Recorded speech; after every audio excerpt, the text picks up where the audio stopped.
Look, a package from a ready-to-eat meal in the trash can. To think a wife would slack off when it comes to cooking. While saying this, my mother-in-law held up the empty package from a ready-to-eat meal I had eaten last night. Those who sneak into homes using stolen keys and rummage through trash cans should not be the ones to talk. Being a mother of twins, I at least want the freedom to choose my own meals. Moreover, my mother-in-law's talent for ignoring others is exceptional. That's right. I should take a leaf out of her book. Watch and see. I will definitely shut her up. My name is Abby. Lately, at 35, I frequently dream of my young son and daughter each having a wedding at the same time. Moreover, at different venues. Even if they are twins, I always wake up thinking that managing two weddings at once is impossible. Every time I wake from these mysterious sleep talks, my husband worries, so he suggested, how about an exorcism? It's not like it's an ominous dream. Besides, I have already slain a beast. The story begins before the children were born. After dating for 3 years, I got pregnant with Kevin's child, and finally, he proposed. You're late. I laughingly complained as we realized our dream of a child and marriage, savoring our happiness. But greeting his parents was when the difficulties began. While my family easily approved of the marriage, his family was very strict. Kevin's father had already passed away, and only his mother lived at home. She has always been dependent on Kevin, which is why it took him so long to decide to marry me. Kevin was a reliable man and not overly devoted to his mother. His mother, without reason, frequently contacted and visited us, so tried to avoid her. As a result, during our relationship, we never lived together so we could escape from his mother's scrutiny. Kevin often visited my place, practically making our marriage a commuter one. But it was not a luxury. His mother loved him dearly and was overtly hostile when she first met me. An unsuitable bride is not right for Kevin. She criticized me, saying rude things like, "Is it really Kevin's child? And a flashy woman must have other men." Sorry, my family and I just have distinct facial features. Despite her opposition, Kevin decided on marriage, and we formally submitted our marriage registration. He was a trustworthy husband. However, that's when the problems began. After giving birth to twins, I struggled with childcare alone when suddenly his mother started visiting our home. How did she know our address when I never told her? Turns out she followed Kevin. Maybe she should have become a detective. At that time, Kevin was on a business trip for a month to fix a subordinate's mistake. So, I had to deal with his mother by myself. I'm coming in. I brought food. Want to join me? She said while already reaching for the door to enter. Please wait. The room is a bit messy right now. That's not good. I'll clean it up for you. It's not like that. I'm tied up with childcare. I'm sorry. I can't attend to you right now. How relieving it would be if I could say that. However, she invaded the room further before I could fully refuse. What a mess.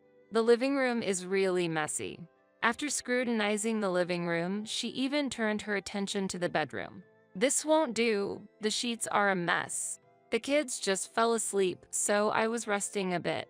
You shouldn't slack off when you're not sick. Do your housework properly? Yes, I'm sorry.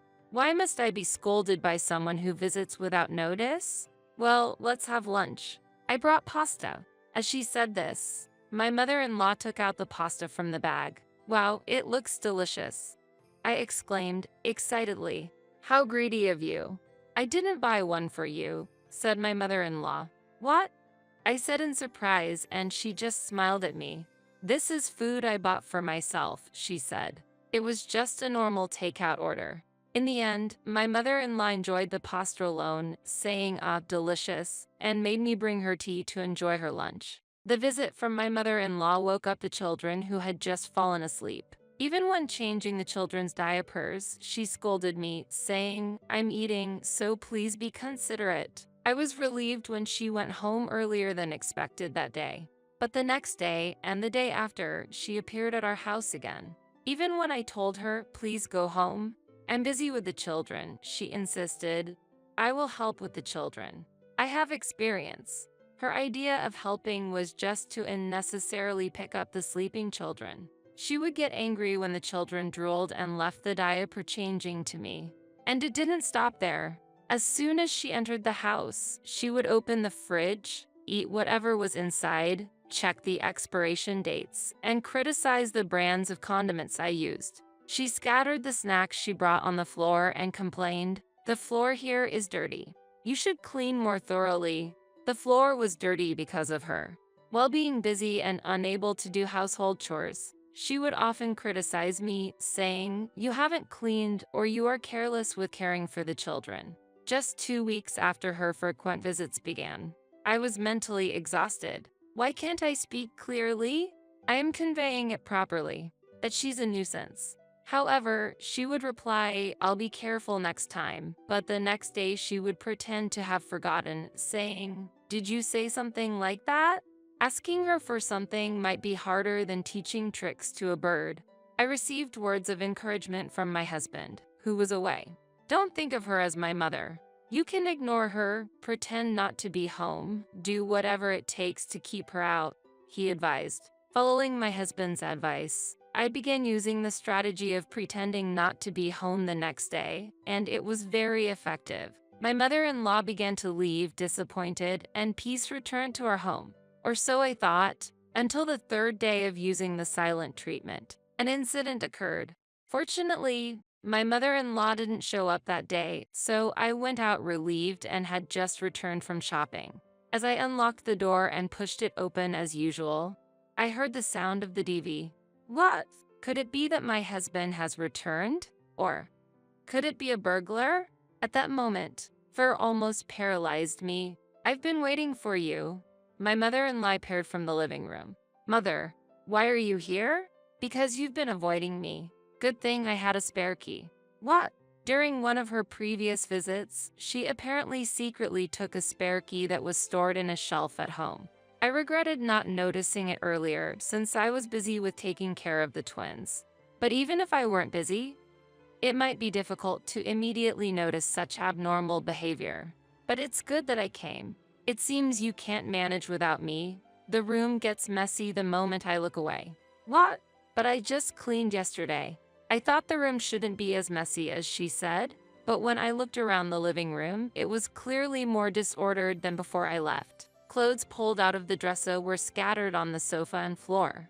The trash can had been knocked over, a strong smell of organic waste filled the air, and there were stains from the liquid of the organic waste on the carpet.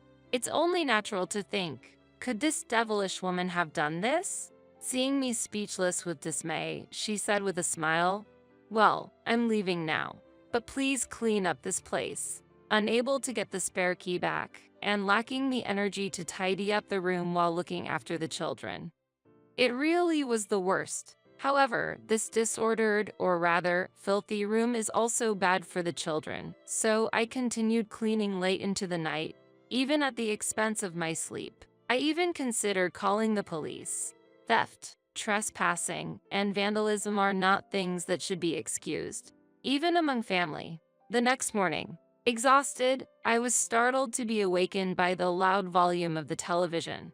The noise also startled the children, who all started crying at once. As hectic as this morning is, I thought hazily, wondering why the TV was on. As I feared, when I went to the living room, there was my mother-in-law enjoying watching TV while eating the rice crackers she had brought. As soon as she saw me, she exclaimed, "You're late. It's already 7:30. How long were you planning to sleep? You really are a laid-back daughter-in-law." When I was looking after the house, I never slept this late, she scolded, and I felt my anger rising. "I was up late cleaning the mess you deliberately made yesterday. I wasn't sleeping until 10 or 12 o'clock. Who even gave you permission to enter the house?" Well, you blame others even though you don't clean regularly," she said. "How dare you? I do clean." When I argued back, she sighed and said, "Then I guess we'll have to do a surprise inspection," and started rummaging through the kitchen trash can. She wouldn't listen to me telling her to stop. "Look, a package from a ready-to-eat meal in the trash can. To think a wife would slack off when it comes to cooking." As she said this, My mother-in-law held up the empty package of a ready-to-eat meal I had eaten last night. She looked as pleased as if she had caught a demon by the neck. It's despicable to enter someone's house and rummage through their trash. I've had enough. Please give me back the spare key. To defy an elder like that, you really are an ill-mannered daughter-in-law. I'm not returning the spare key. I have the right to keep it. You have no right to use the key without permission and justify your actions like a thief. I shouted, and she snapped back, "Be quiet." As I protested, she showed her anger and threw the remote control at me with all her might. A daughter-in-law should just quietly do the housework and not think for herself. Just do as I say. You won't surpass me for 100 years. If you are unlovable, the grandchildren won't be dear to me either. I wonder if I should do something to those kids. Saying this, she shook me repeatedly and hit my head with the remote control that had fallen to the floor. Perhaps because of the accumulated fatigue, when a person is hurt too much, they start to feel that the other person is stronger. I can't win against this person. It might be easier to just obey than to feel this pain, I thought. Looking back, considering my mother-in-law's age, I might have won with a little resistance. But I am a rational human being. There's a rule that you shouldn't hit people, and I followed it. In the end, I allowed my mother-in-law to keep entering our house with the stolen spare key. When I consulted with my husband, he suggested changing the locks. However, I don't think that would stop her. She had figured out how to bypass not being at home before, and even if we changed the locks and continued to ignore her, she would, for example, ring the doorbell all day or loudly demand to be let in outside so the neighbors could hear. This won't fundamentally solve the problem. When I shared these concerns with my husband, he said, "I'll handle it," and managed to come home temporarily from work. A truly supportive husband. The next evening, when my husband returned home, he called my mother-in-law to our house. She had visited earlier that day as well, so I thought she might resist coming, but she complied obediently because it was my husband who called. "Kevin, you're back. I'm glad you called me." My mother-in-law was pleased. However, my husband greeted her with a stern expression. "Mom, is it true you came over uninvited and took the key?" Well, what a thing to say. Stolen sounds so harsh. I was just borrowing the key to help Abby with the housework and childcare. If you borrow it without permission, that's stealing. But I heard her say lend. Maybe Abby forgot, insisted my mother-in-law. Oh, here it starts again. Whatever I say, her usual tactic is to claim she doesn't remember. I couldn't help but snicker. At my laughter, my mother-in-law clearly showed her discomfort and glared at me. Abby hates me, so she always blames others. Such a daughter-in-law is too good for you, Kevin. You should divorce soon. I can't forgive her for deceiving my son, this unscrupulous daughter-in-law. She exploded in anger. Meanwhile, Kevin was desperately trying not to laugh. As I tried to suppress my laughter, my husband started to speak. "Mom, Abby has told you not to come over uninvited, hasn't she? I don't recall her ever saying that. And you were also told not to open the fridge or give the kids chocolate without asking, right? I don't remember any of that." That's a lie from Abby. "Okay, I understand. Mom, let's go to a nursing home." What? When you have dementia, you can't distinguish between what's yours and what's others, and you end up stealing things without realizing it. That's exactly what's happening to you. Abby wants to forgive you because it's a disease. It can't be helped. Wait a minute, Kevin. Also, looking at how you just behaved, losing control of your emotions and insulting people. These are typical signs of dementia. Kevin, I really am fine. People with dementia always claim that. They say they're fine and then can't listen to others, which is also a symptom. My husband, knowing his mother was fine, pointed out all her behaviors and asserted, "You have dementia." My mother-in-law's face quickly turned red as she shouted, "I am fine," and threw the newspaper she was holding. Dementia can make someone aggressive. The symptoms are quite advanced. We should call an ambulance right away. That's serious. As we spoke with serious expressions, my mother-in-law raised her voice. "Do you really think so?" "Yes, really. You don't need to be a doctor to see it. It's clear that you show symptoms of dementia. or it might be a mental disorder. Mom, which would you prefer, treatment for your illness or a nursing home? As we answered with a smile, my mother-in-law was outraged to be looked down upon like this. Kevin, when did you change so much? Is it because of her that you've gone crazy? I've always felt suffocated by your overprotection. Nothing has changed. It's only natural to become stricter with you as the family grows. But if you're sick, there's no helping. We should forget about the past and go to the nursing home. Treating your own parent like an enemy? If a parent steals things at home, they can be seen as an enemy. Not just the keys, she might steal other things too. I tried to help Abby with the childcare. Is your idea of helping with childcare just holding the kids and saying, "Let me change your diaper"? Or just holding them? You were only pulling us down, and it was better when you weren't here. Plus, you said scary things about not knowing what you might do to the kids. At my words, my mother-in-law showed a pained expression. I've been hit on the head before, and the police tend to be lenient with family, but with so many dangerous behaviors, if we seriously complain, the police will act. As I gave my mother-in-law a stern look, her body suddenly shook. It was rare for me to show such strong emotions, and my mother-in-law seemed surprised by that. Listen, Mom, if I get serious, I could ask a doctor friend to make a fake diagnosis of mental illness or dementia. If you continue to trouble us, I will seriously send you to a facility or hospital. If you don't want that, stay away from us. My husband slammed the table, which seemed to frighten my mother-in-law as she turned pale and started to tremble. Meanwhile, I rushed to comfort our child, who had been woken up by the noise in the next room. My husband also helped, holding our son. Mom, how long are you going to sit there?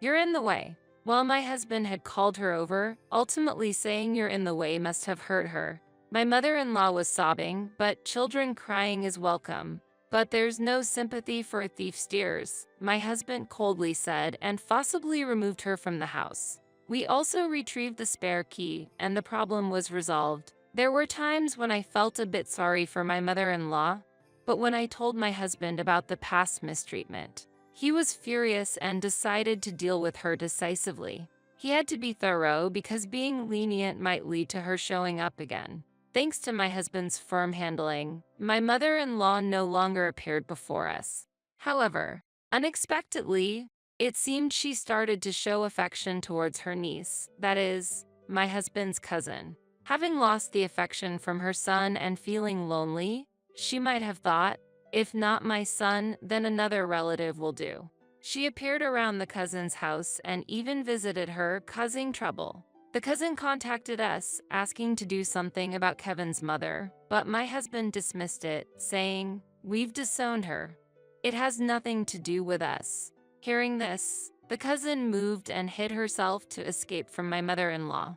As a result, she completely lost people to rely on. Meanwhile, my husband's work eventually eased, and he returned from a long business trip. This freed me from the harsh reality of raising our twins alone.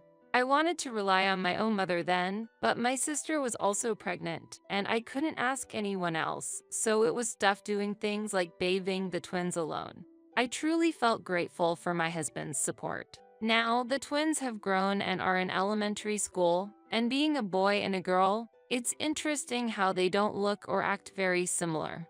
Despite being in different classes, there are times when they bring home similar drawings or answer the same when asked what they want for dinner, showcasing the mysterious connection twins have. It seems they are connected by something beyond our understanding. My son has a somewhat philosophical depth, while my daughter is very bright and innocent. Usually, girls are said to mature earlier, but in our house, it seems the opposite. It's endearing how my son advises his sister on her failures, acting all big brotherly, saying, "You can do it if you try." On the other hand, my daughter sometimes retorts, "I don't want to be told by you." But that's cute too. Haha.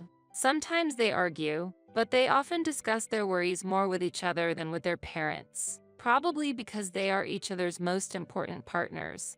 I hope they stay close as siblings forever, but just because they get along well, I hope they don't end up having their weddings on the same day at different locations like I dream about. That's still a long way to go.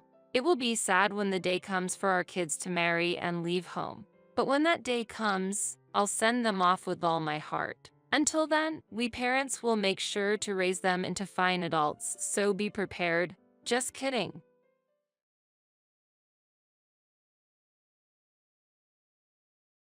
Now the house is mine. If you have any complaints, let's get a divorce. I felt giddy as Ben happily told me he had changed the house to his name shortly after my father's death. There's no way such a change of ownership could be that easy. I thought Ben might be misunderstanding something. If that's the case, I don't mind getting a divorce, but won't you regret it? Not expecting me to agree to a divorce, Ben exclaimed in surprise. What? There's no way I would regret it. Ben replied with full confidence. Will he truly not regret it? If so, I won't hold back either. If he regrets it later, it's not my concern. I laughed inwardly at Ben's naive thinking. I am Kathy Anderson, a 35-year-old public servant with a hard-working personality. I believe that my current profession as a public servant suits me the most. When I passed the civil service exam, my parents were very happy. It was because I was always told by my father to aim for a stable job as much as possible.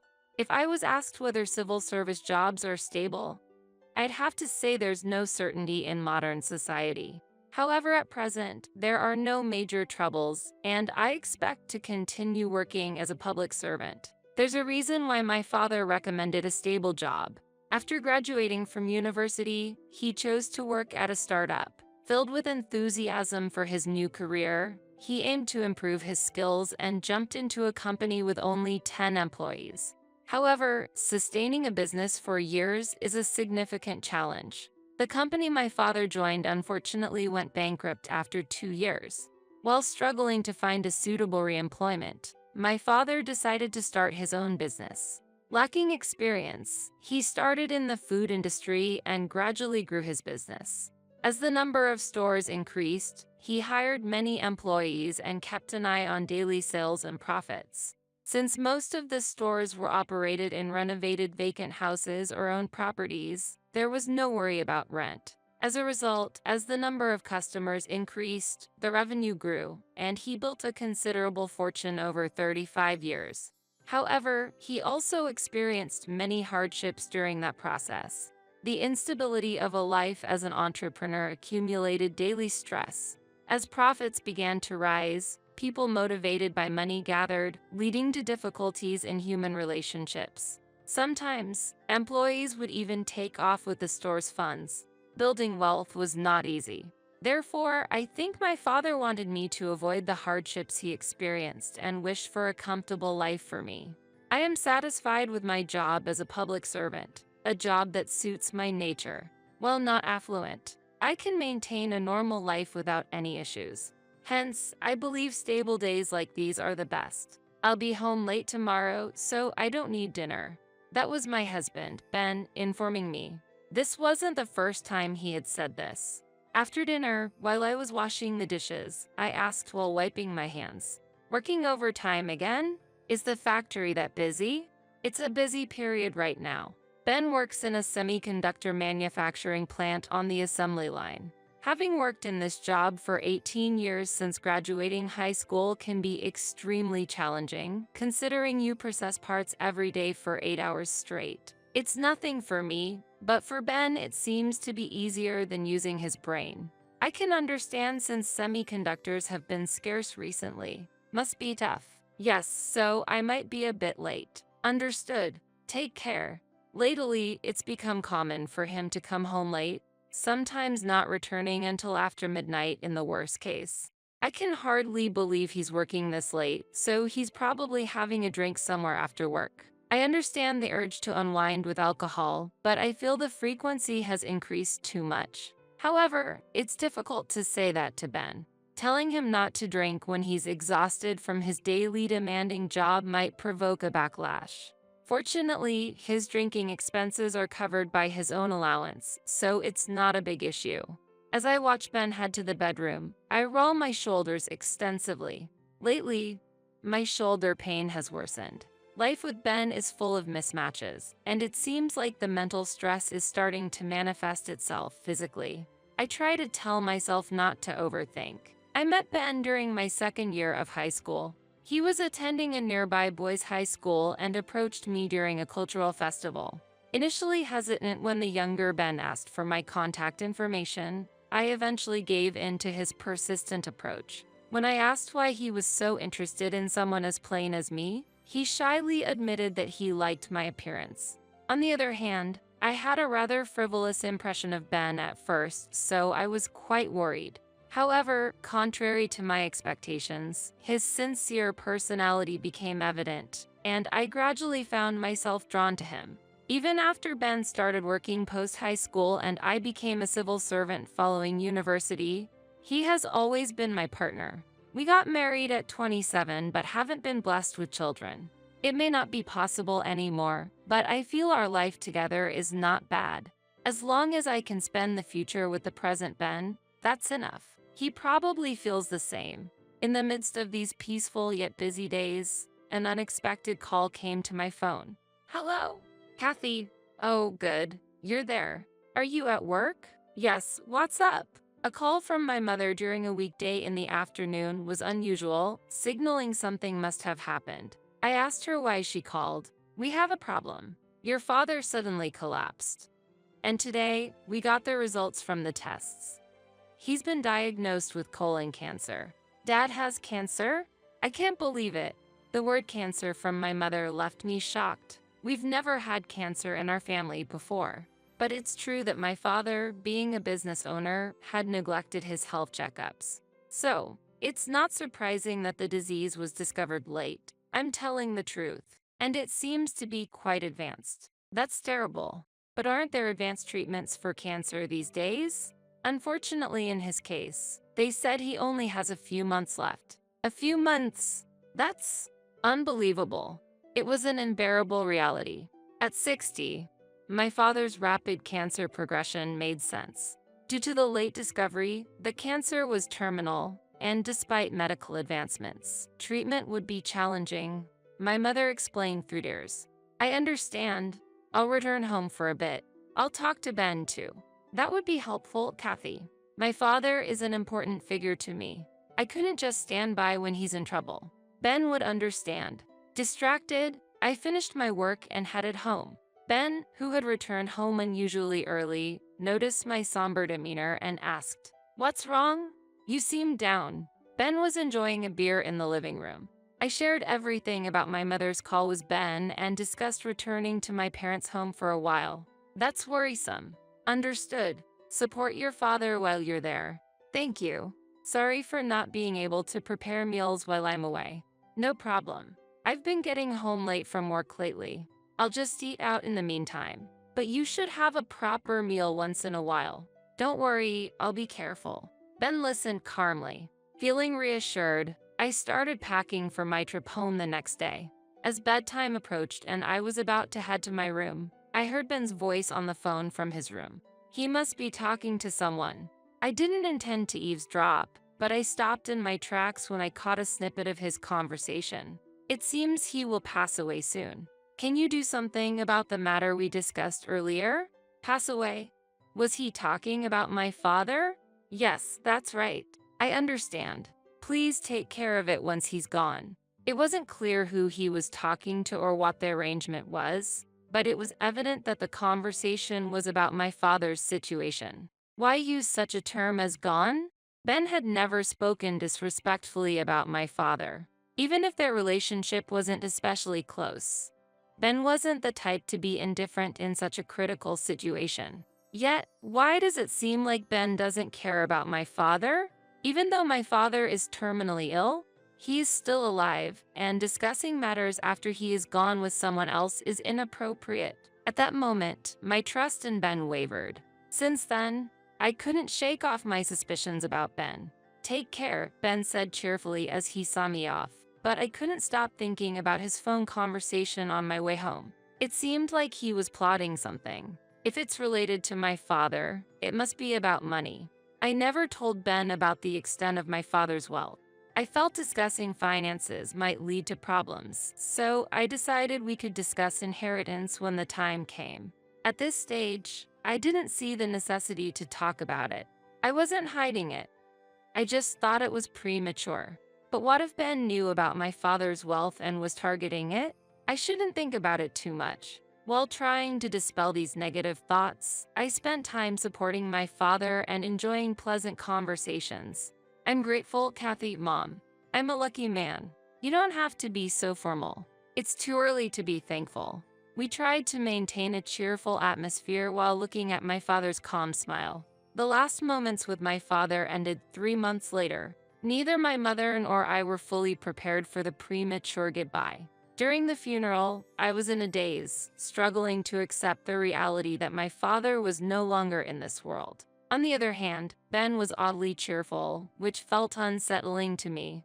It wasn't until a week after the funeral, as I was drinking alone in the living room, that Ben approached and said, "The hassle is finally over."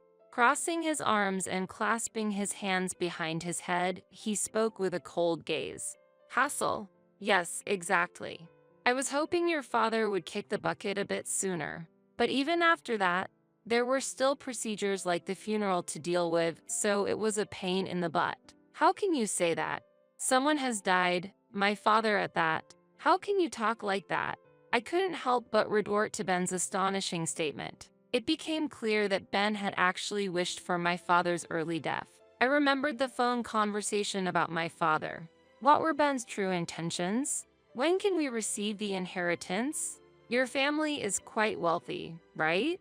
I know there's a substantial fortune to be had.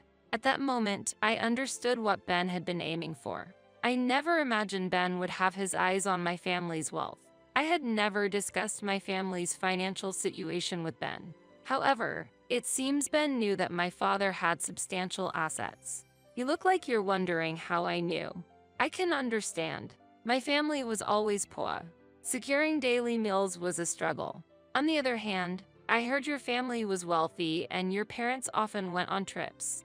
Just that fact alone made it clear your family was affluent. That's why I made some inquiries beforehand. Inquiries? With whom?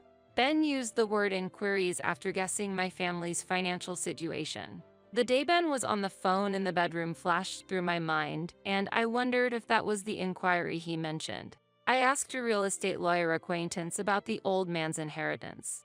"I'm going to make sure to receive the inheritance properly." "What?"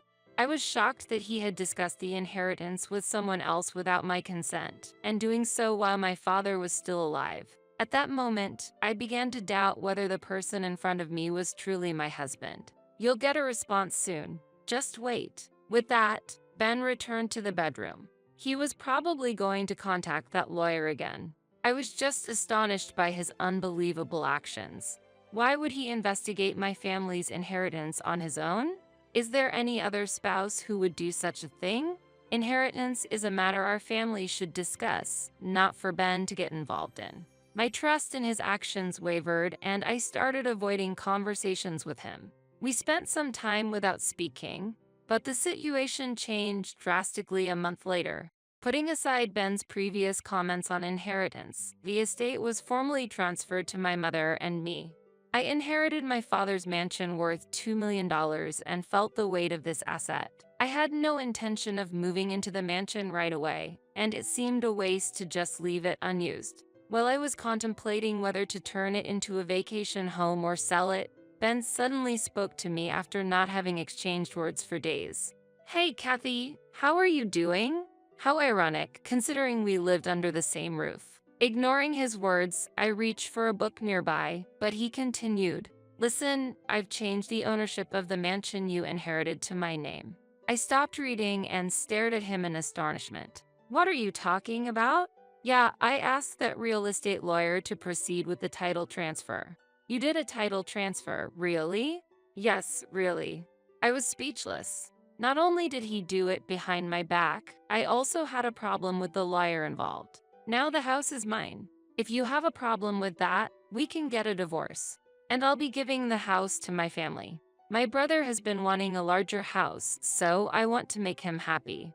Just after my father's death, Ben was happily talking about changing the house to his name, and I felt dizzy. It seemed unlikely that a title transfer could be done so easily. And for his family to move in? I thought Ben might be misunderstanding something but was at a loss for words. His actions infuriated me, and I couldn't let this go. It would be better to plan and retaliate rather than confront him with words. If that's the case, I don't mind getting a divorce, but won't you regret it? Ben seemed surprised that I would accept a divorce so readily. Regret?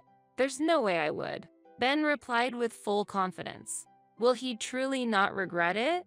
If so, I won't hold back either. If he regrets it later, that's his problem. I smirked inwardly at Ben's naivety. I decided to use every means possible to gather information about Ben's personal life. I decided to take a vacation and inspect Ben's room while he was at work. Ben's room was a mess, with various items scattered all over the floor. There, I found something and quietly slipped it into my pocket. Next, I reached for the computer on Ben's desk and launched the messaging app. I see, this person is the real estate lawyer dealing with legal issues. The messages exchanged with James Owen were appalling. They were mostly about money. The discussions were about how to illicitly acquire funds. I sighed in surprise. It seemed pitiful that Ben was following such a person's instructions. After leaving the room, I headed to a certain location. After repeating tiring tasks, I went to confirm Ben's greed. The deeper I investigated, the more I realized what kind of person I've actually been living with. That sent a chill down my spine. After concluding the investigation about Ben and feeling completely detached, I decided to file for divorce. My marriage with Ben ended legally once the divorce papers got granted at the municipal office. It was an unexpected separation, but I no longer had any affection towards Ben, who disdained my father. The Ben I knew was nowhere to be found. The investigation revealed Ben to be an unbelievable person. After submitting the divorce papers, the house was no longer mine. In fact, the house was purchased in Ben's name from the beginning, with a mortgage taken out. I considered moving out, but Ben did not return to the house afterward. He's probably living in the mansion I inherited. He might be living comfortably now, but how long will that happiness last? I calmly thought about Ben's future. 3 days later, Ben finally appeared before me. Kathy, has the divorce already been granted? He asked anxiously as he entered through the front door. He came back suddenly and asked an impertinent question, to which I responded, "What? So, we're divorced, right?" Ben exclaimed loudly. He seemed to be in extreme distress. "Yes, it was granted 3 days ago. So, we are now strangers to each other." What does that mean? Disappointment gradually appeared on Ben's face. Despite his own desire for divorce, I wished he wouldn't adopt a blaming attitude. Why would you make such a unilateral decision? Divorce, really? Unilateral? You're the one who wanted a divorce, remember? What are you talking about now? Ben fell silent at my logical response. His sudden issue with the divorce was clear to me. "Kathy, please, let's start over. Otherwise, I'll." Ben knelt down, looking dejected. While feeling sorry for him, I asked, "Did something happen?" I had a rough idea of what was going on, but decided to delve deeper. "Just now, debt collectors came looking for me. I tried contacting James Owen, but he seems to have changed his phone number and I can't get through. I sent an email but got no response. It looks like I've been deceived by him." James Owen was that self-proclaimed real estate lawyer. While Ben's explanation was fragmented, I grasped the gist of the situation. It became clear what Ben had been involved in when I searched through his room. "It seems you were obsessed with gambling. There were gambling receipts scattered all over your room. I also investigated your visits to the local casino. You've been going there for almost a year, right? Is that why you ran out of funds? Checking our joint bank account, I noticed gradual withdrawals that I couldn't recall, and it turned out you were also taking money from our savings. Is that why you were duped by that real estate lawyer?" Exactly. Ben had been secretly spending his days gambling without my knowledge. The reason for his late returns was not due to drinking parties but because of gambling. When the inheritance from my father came up, It must have seemed like an opportunity for him. He had consulted with the so-called real estate lawyer Owen on how to get his hands on the inheritance. Yes, that's right. I know gambling is wrong, but I was deceived by that person. The grand mansion that Kathy inherited didn't become mine. I'll go bankrupt at this rate. That would be sad, right? That's why I'm asking for help. How ironic of him to propose divorce only to beg for reconciliation later. I felt contempt rather than anger for the pitiful behavior of my former partner. Has he forgotten that he secretly wished for my father's death and insulted him?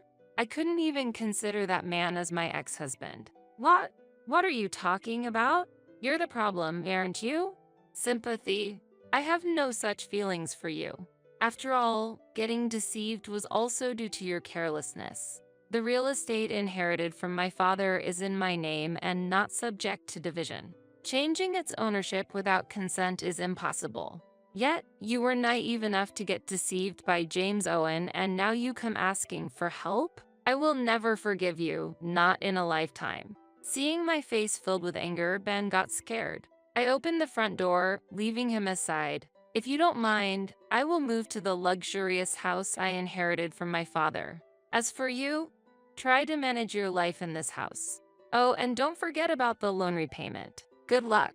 Wait, despite his call from behind, I coldly left him behind and walked away with dignity. 7 days later, I was surprised by an unexpected call. Seeing the name displayed on the screen, I couldn't believe my eyes. It was Ben's mother. I answered the phone, anxious that she might criticize me for the divorce. However, the words I heard were completely unexpected and surprising. Kathy, I'm truly sorry. My son seems to have committed something unforgivable towards you. I'm honestly at a loss for words on how to apologize. Her voice was filled with deep regret and apology. I responded with some confusion. No, there's no need for an apology. Please don't worry about it. But she didn't accept my words. No, I can't just leave things as they are. I heard my son is trying to have you shoulder his debt repayments, and I'm both shocked and profoundly disappointed. We plan to give him strict guidance at home from now on. I've warned him to be prepared for a tough time. We won't let him gamble ever again, and we'll teach him the importance of money management. For a while, he'll have to take on all responsibilities for work and home life on his own, she expressed her firm resolve. Ben's mother felt strong anger towards her son's inappropriate actions, and he was about to face some harsh days, she passionately explained. I secretly hoped to see how Ben would confront this, feeling this was a just retribution for him, who scorned my father and tried to swindle away the property I cherished. I had no ounce of sympathy for him. I genuinely hoped he would dedicate himself to repaying his debts. And as planned, I moved to the magnificent mansion I inherited from my father. This new home, furnished and requiring no additional purchases, filled me with a profound sense of satisfaction for the new life ahead. Although I left behind clothes and other small items at the old house, the excitement for the liberating life ahead made me unstoppable. The new residence was spacious, an extravagance for one person. Currently, I'm not keen on remarrying. However, if fate smiles at me and I meet a soulmate again, I'll invite that special person to this expansive living space. Imagining the expression on the future spouse's face as they enter this house brought a smile to mine. This hopeful anticipation is a significant light of hope for me now. And I sincerely say, thank you, Dad. This valuable house, his last gift, is more than a physical space. It's the foundation for starting a new life, a place that connects me to the past and steps into the future. I've become part of the household with Cindy and the others.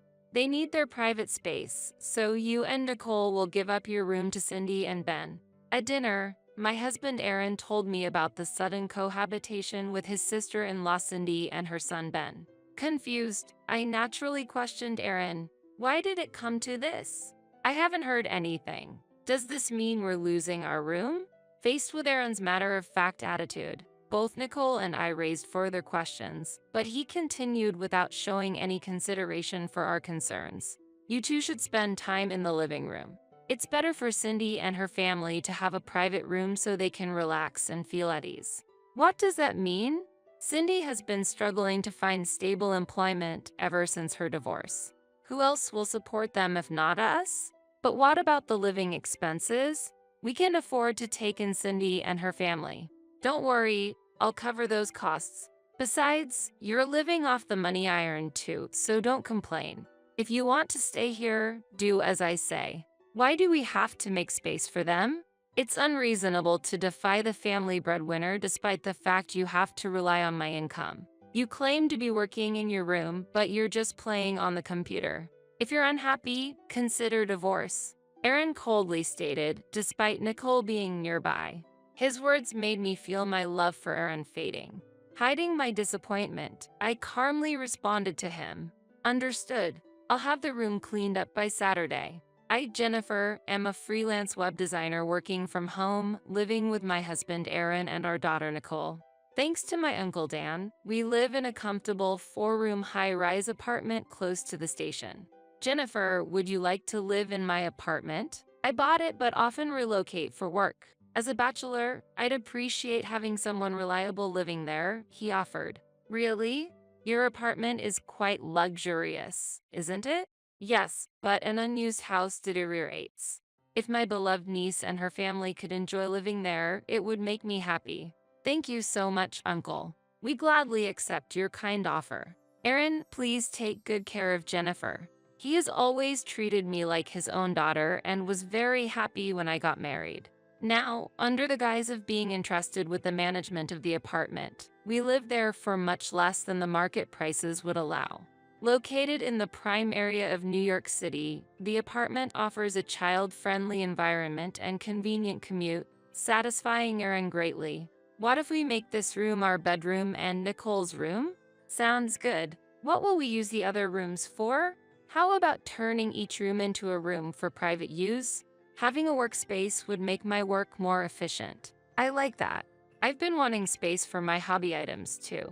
And just like that, we designated the rooms as follows: Aaron's space, our bedroom, Nicole's room, and my workspace. Initially, our new home felt very comfortable, and there seemed to be no issues. However, 3 months after moving in, the situation began to change. Hey, big brother, thanks for having us over. Welcome Cindy and Ben to our home. Hello. My sister-in-law, Cindy, and her son Ben started visiting weekly. Your place is so convenient for shopping and relaxing. The rent must be quite high, right? Well, yes, but I earn enough to manage. I'm jealous, Jennifer. Being supported by my brother. BDW, can I have some coffee? And hurry up, will you? And Jennifer, I'm thirsty. Please give me some juice. Hurry up, hurry up. Jennifer, since Cindy and her family are here, don't lock yourself away. Hurry up and entertain them. You really lack consideration. I'll get it ready now. When Cindy and her family visited, Aaron insisted on hospitality without considering if I was busy with work. It seemed Cindy and her family didn't care about my burden and took the forced labor on me for granted. After they left, I quietly shared my feelings with Aaron. Hey, when Cindy and her family visit every week, it's hard for me to concentrate on work. It's not a big deal. Prioritize your family more. But they have their own family, and they treat me like I'm just here to do housework. Sigh, Cindy is going through a tough time after her divorce. She's raising a child on her own, so at least welcome her when she comes over. Don't be so narrow-minded. It's not like that. Plus, every time they come, I prepare special meals and buy things Ben wants. It's my money that I've earned, so you have no right to complain. Aaron yelled at me, turned his back, and left the room, eventually shutting himself out in the bedroom. Since then, Cindy has started visiting not only on weekends but also on weekdays. Hello, just came by. You seem to have lots of time on your hands, Jennifer. I actually work from home. I'm busy during the weekdays, and weekends are full with household chores. So, it would help if you could refrain from visiting too often. Oh, but this is my brother's house, right? I have the right to visit. Besides, your work is just sitting at the computer, isn't it? If you must visit, could you please give me a heads up? Unannounced visits require preparation on our part. My brother told me I could come anytime I want. But anyway, I'm thirsty, so could you hurry up and get me something to drink? Since Cindy started coming over even on weekdays, I've been unable to concentrate on my work and was feeling at a loss. Thinking I have to do something about this, I started to avoid opening the door even when Cindy came. Needless to say, Cindy caused a commotion at the front door. Hey, Jennifer, I know you're in there. Stop pretending and just open the door. Please don't make a scene at the front door. It bothers the neighbors. You're the one at fault for not opening the door. I have permission from the homeowner. I'll keep raising my voice until you open the door. I'll open it now, so please be quiet. See, it wouldn't have come to this if you had just opened the door earlier. Concerned about the neighbor's gaze and not wanting to trouble my uncle, I reluctantly opened the door. Days passed when all of a sudden Aaron said, "Just a heads up, Cindy and her family will be coming over next Saturday." What? I couldn't hide my confusion at Aaron's announcement, as he usually doesn't inform me about Cindy's family visits in advance. Clean up your workspace and Nicole's room, will you? Nicole, did you get that? Why do we need to clean up our rooms? I asked Aaron, naturally not being able to grasp the situation. We're going to live with Cindy and her family. They need their private space, so your room and Nicole's will be given to Cindy and Ben. Why? I haven't heard about this. Are we losing our rooms? Nicole and I pressed further, but Aaron continued without showing any consideration for our questions. You two should stay in the living room.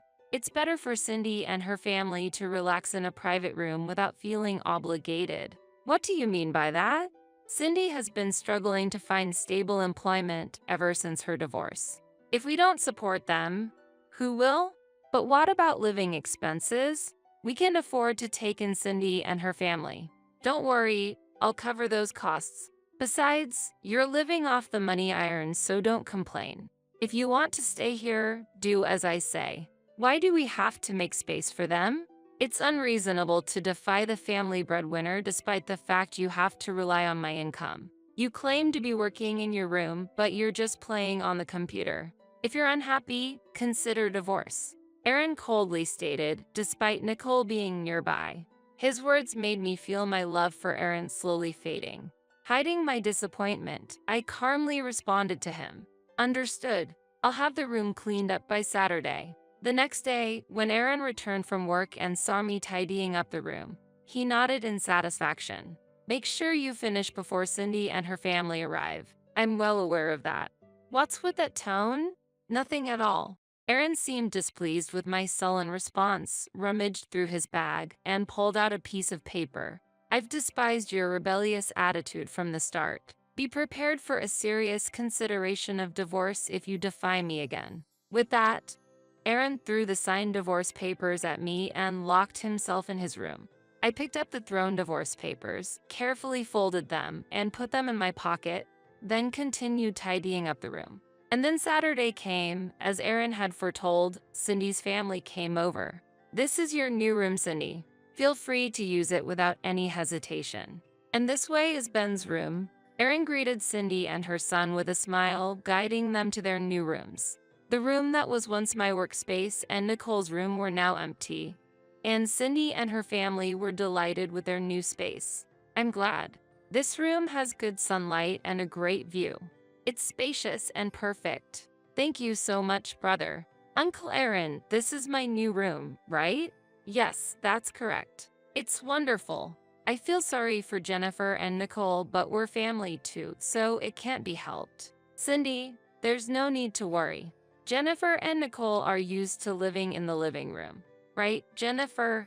In response to Aaron and Cindy's cheerful demeanor, I raised a question. I don't mind giving up the room, but how will we cover the rent and Cindy's living expenses? Aaron vehemently argued, perhaps not grasping the intent behind my question. Of course, life goes on. The additional expenses for Cindy and Ben are no problem. Why such a question? Hasn't our household been sustained by my income? Your minimal income makes little to no difference. My salary alone is enough to get by. Is that so? Well, it's irrelevant to us since we'll be leaving this room soon anyway. Be quiet. Why dampen the mood on such a joyful day? If you want to leave, feel free to do so. It'll be financially easier without you. Yes, you say you're working, but in the end it's just for display, no? Playing on the computer doesn't earn an income. I don't mind leaving this room, but won't you struggle to make ends meet without me?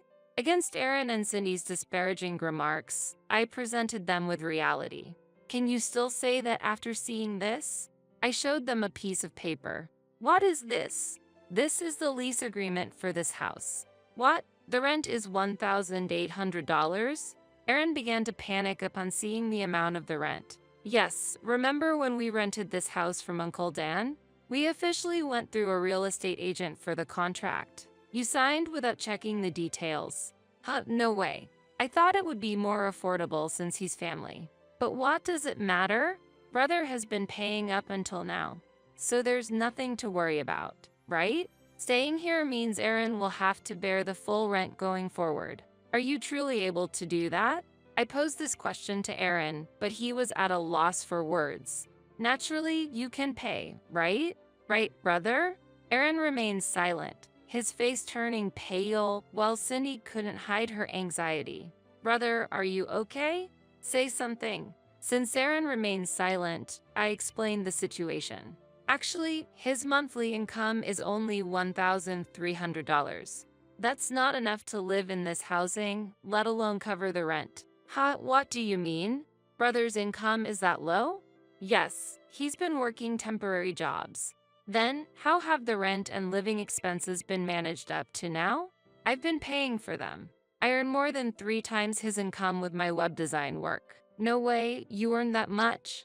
It might be hard to believe, but it's the truth. I've been silent about it, maybe giving you the illusion that you were supporting the household alone. But in reality, living here was impossible on your salary alone. That means Nonetheless, despite your excessive spending on Cindy and Ben, you've not contributed enough to the household, not realizing who was actually supporting the household. You've been truly ignorant. Aaron was speechless against my rebuke. At that moment, Cindy said smoothly, "But if my brother, who is your husband, defaults on the rent, you, as his wife, would also be responsible, right? Ultimately, you'd be in trouble too." Yeah, and Uncle Dan would just be saddened if he knew you were defaulting.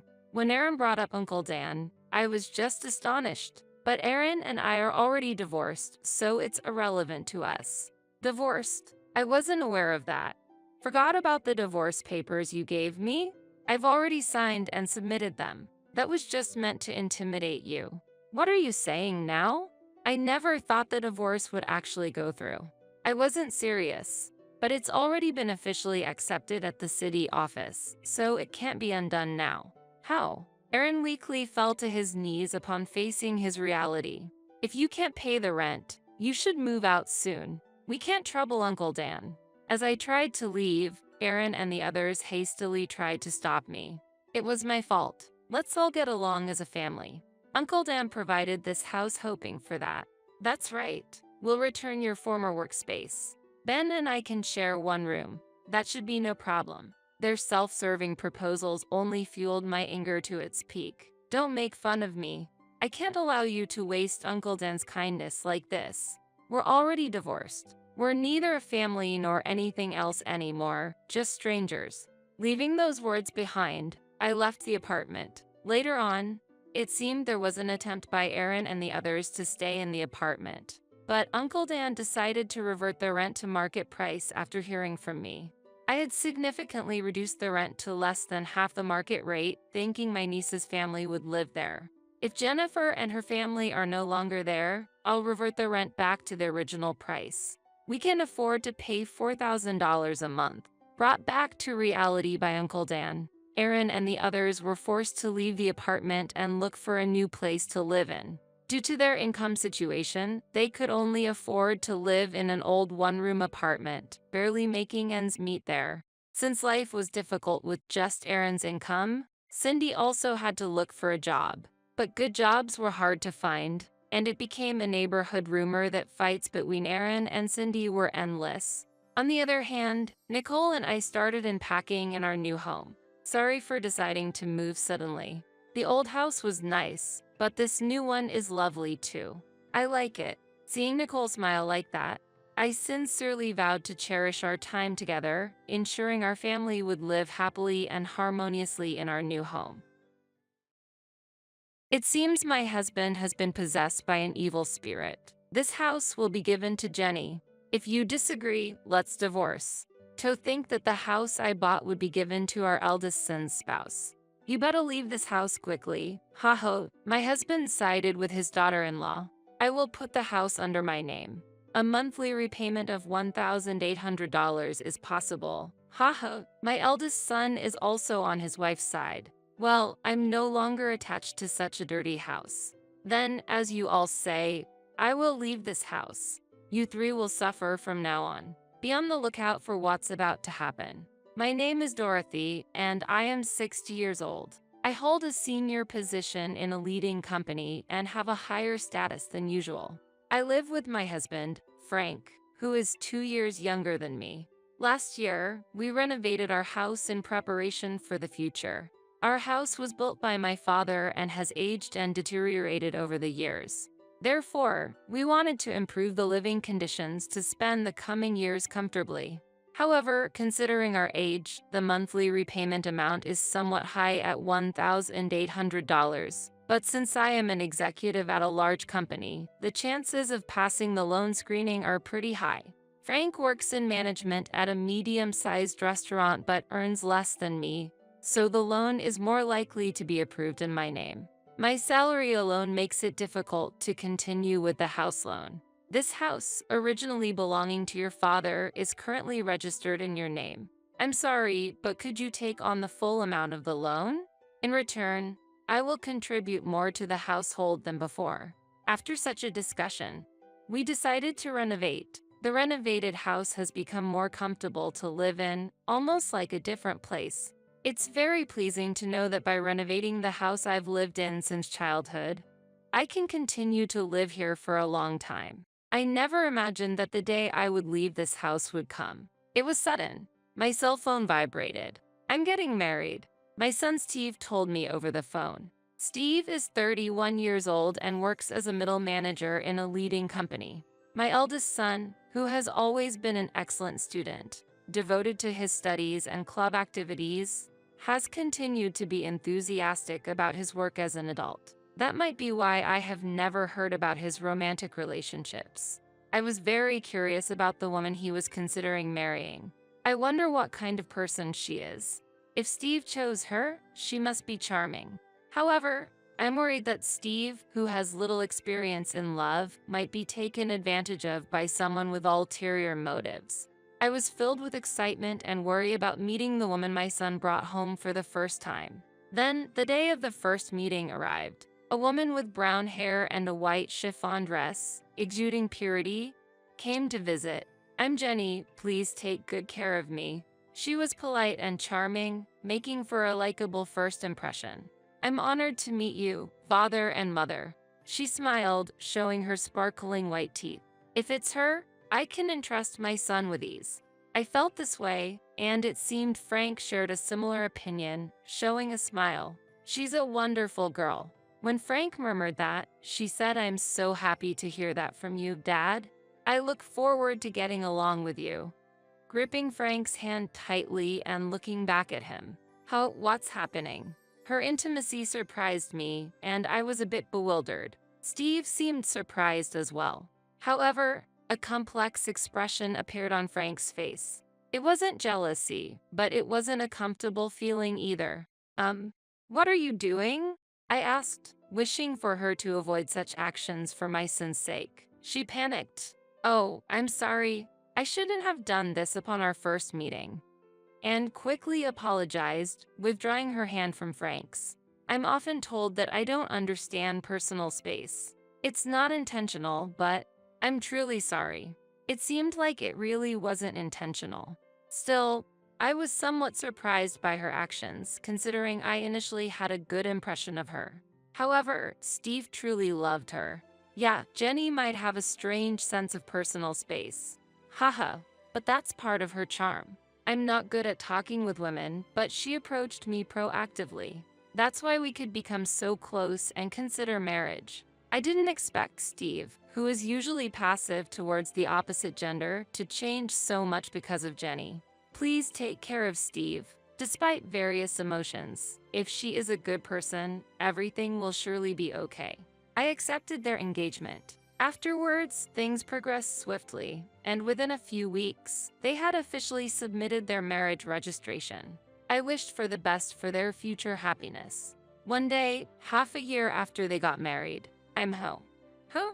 When I returned from work, there were unfamiliar women's shoes at the entrance. Stepping into the living room, I found Jenny. Oh, Mother, welcome back. The table was littered with empty cans and bottles of alcohol. It seemed they were enjoying some drinks. What's this? I wondered about the two of them having a party without Steve.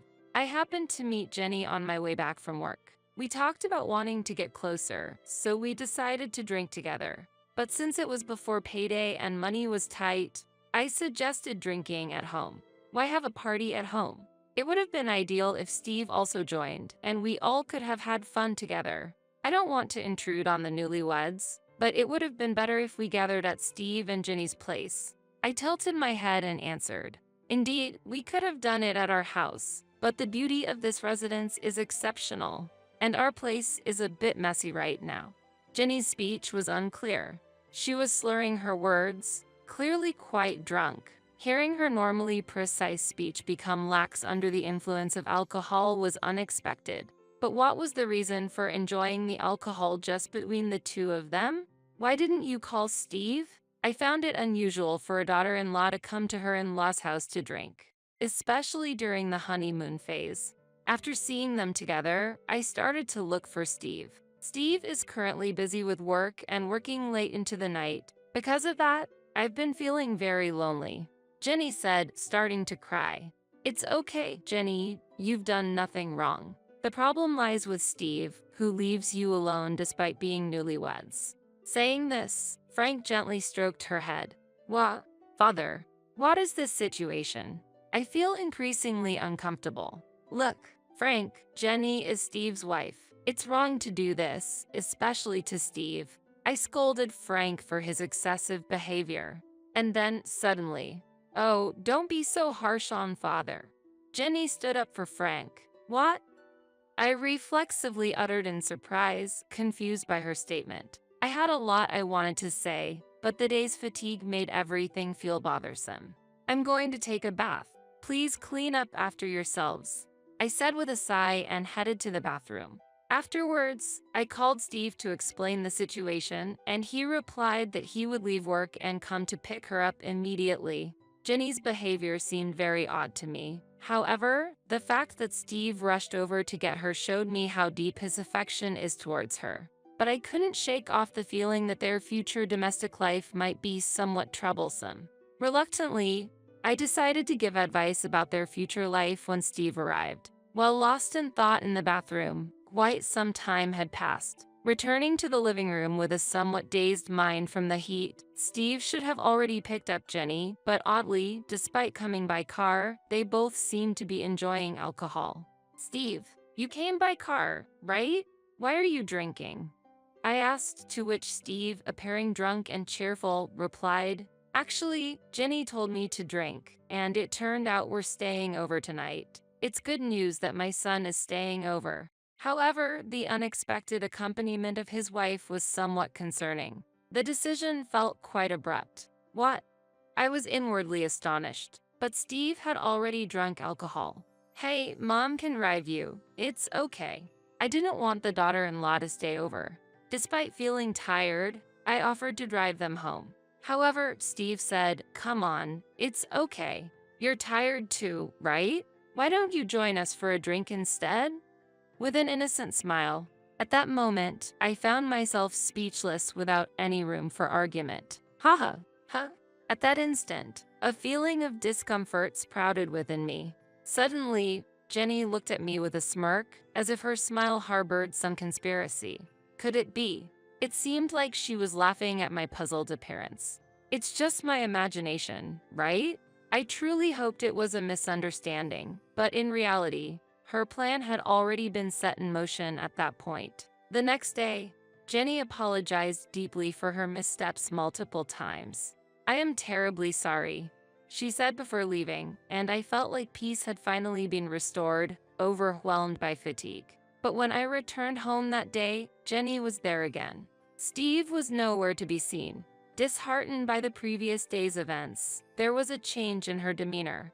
"I'm sorry for the inconvenience again, but I really wanted to apologize in person," she said, handing over some sweets. "I too lost my composure yesterday. I'm truly sorry." Frank seemed regretful as well. Seeing their remorse, I decided to forgive them this time. "I appreciate it."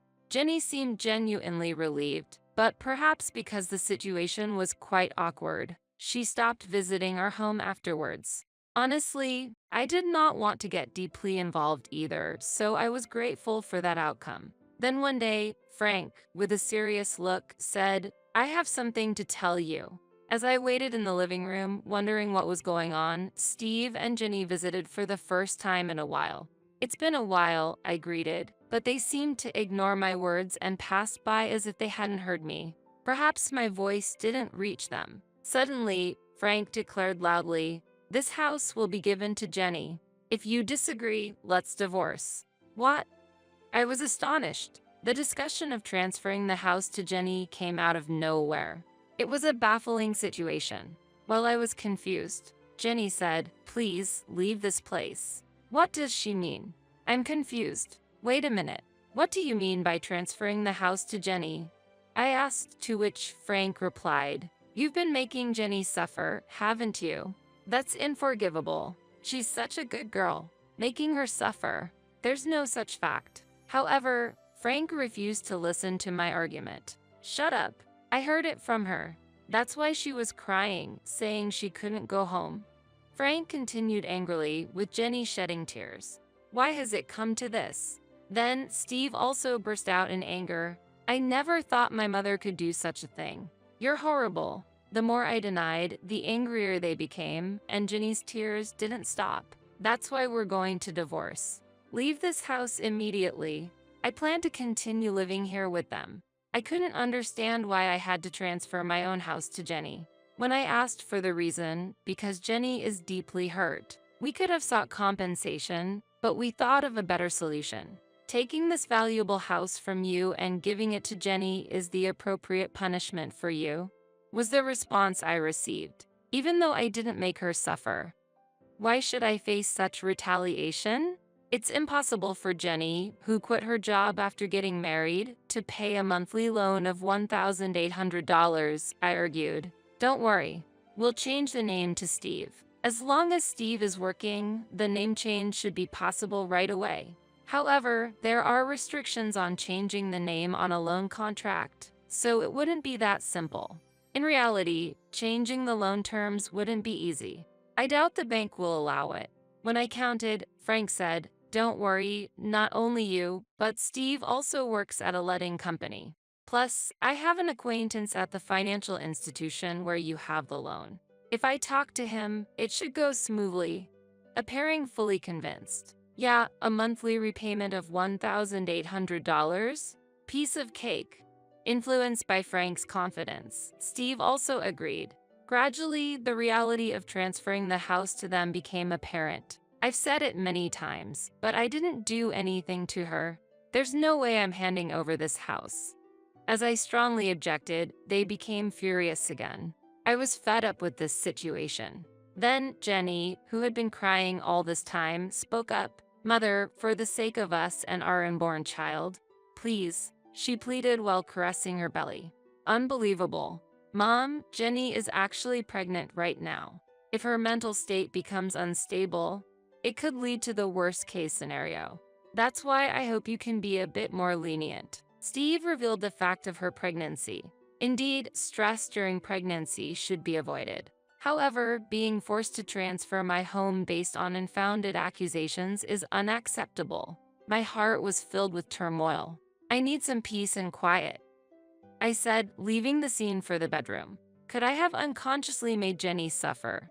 I pondered while lying in bed when I found a strand of brown hair on the bed. What's this? Both Frank and I have black hair, so finding brown hair here is strange. Could it be Frank? My heart was disturbed. After the recent troubles, to find such a shocking discovery was overwhelming. I was getting confused. What's in the world? I cried myself to sleep. Waking up late at night, I was headed to the living room when I heard voices inside. Apparently, Steve and Jenny hadn't gone home yet. I wished I could have joined the evening drink. Someone said, "But Jenny, you're pregnant. You need to refrain," was the response. Hearing Frank and Jenny conversing joyfully, it felt like there was no space for me.